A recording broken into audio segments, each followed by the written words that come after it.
Thank you.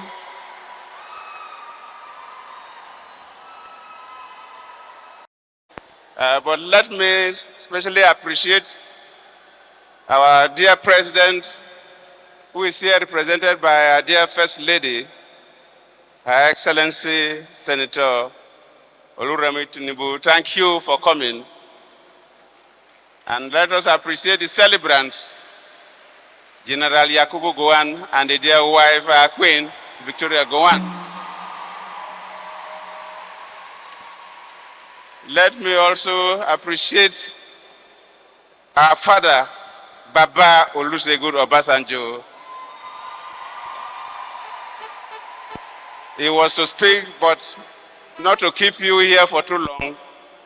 He said I should speak on behalf of the former president here. He will speak on behalf of the former president during the dinner. Let me appreciate my dear wife, Mrs. Patient Jonathan, that is here with us.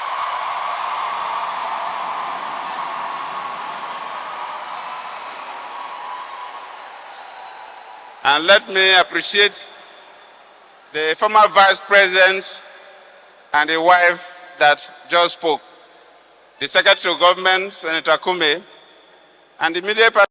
Let me especially appreciate the former governors that served under General Yakubu Gowon. My own former governor is here. He was the governor of the whole River State at the age of 28. But now he's a king. King Alfred Papa Priye the Etespiv, the Amainabo of Tuambras. And well, when somebody like me, just like the dear Reverend Dr. Ben Kwasi said, we are all old, but when I'm asked to speak about Gowon, it is something that, like carrying a load too heavy for you. When Gowon became head of state during the January 1996 coup, I was in primary 4 in St. Michael's School, Primary School, Oloibri. So what will I know about such a person? There was no social media at that time. In the rural areas, there are no televisions. Even in the village, you may not have more than 2 radios. But the clergy did wonderfully well, and the former vice president too have done very well. So my duty is only to concur. General Yakubu Gowon is a wonderful man.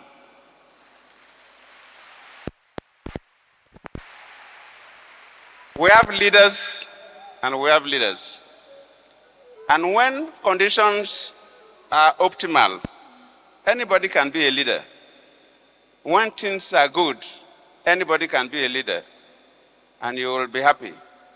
But under challenging situations, that is when you differentiate the leaders that God has given them that art of leadership and the leaders that are just placed there to do whatever they like. Gowon, as a very young officer then, at the age of about 32, was the head of state of this country.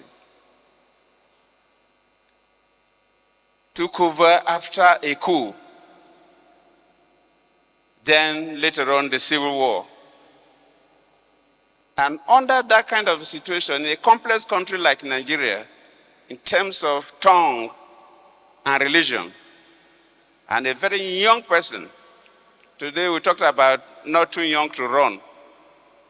He was head of state at the age of 32.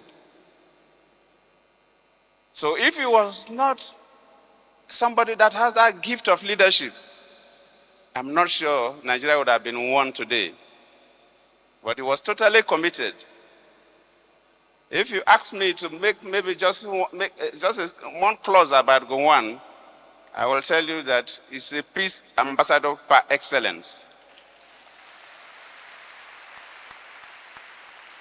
His leadership was focused on peace and unity.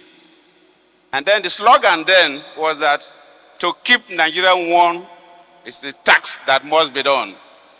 And as children, when you hear that in the radio, After playing music and so on, they said to keep Nigeria one is a tax that must be done. Then they said, who should be he? Then that gave you courage that the country will not disintegrate. And that was his vision for leadership. And I'm happy that when I look at that side, I see the young youth corpers.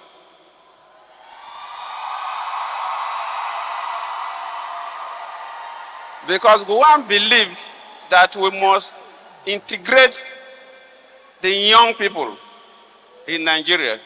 And he founded the National Youth Service Corps.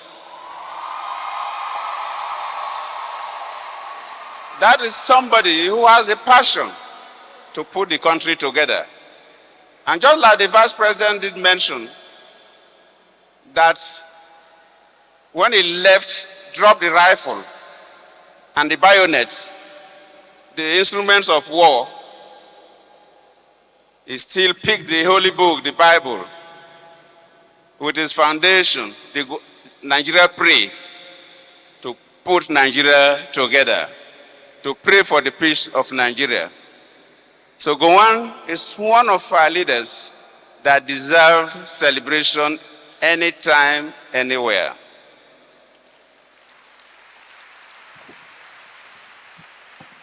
All we can do today is to thank God for bringing such a person at that time.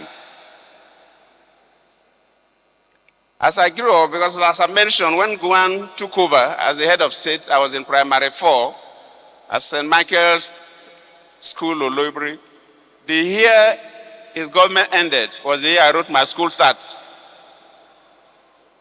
So I cannot make much comment about that. But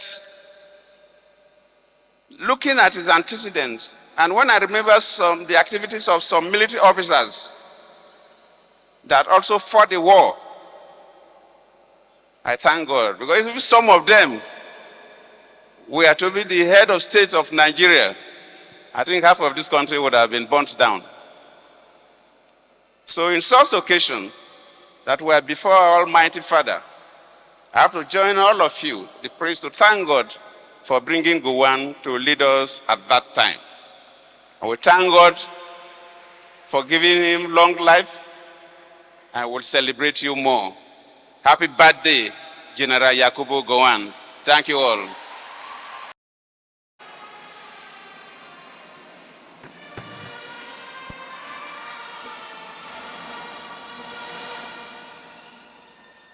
Thank you very much.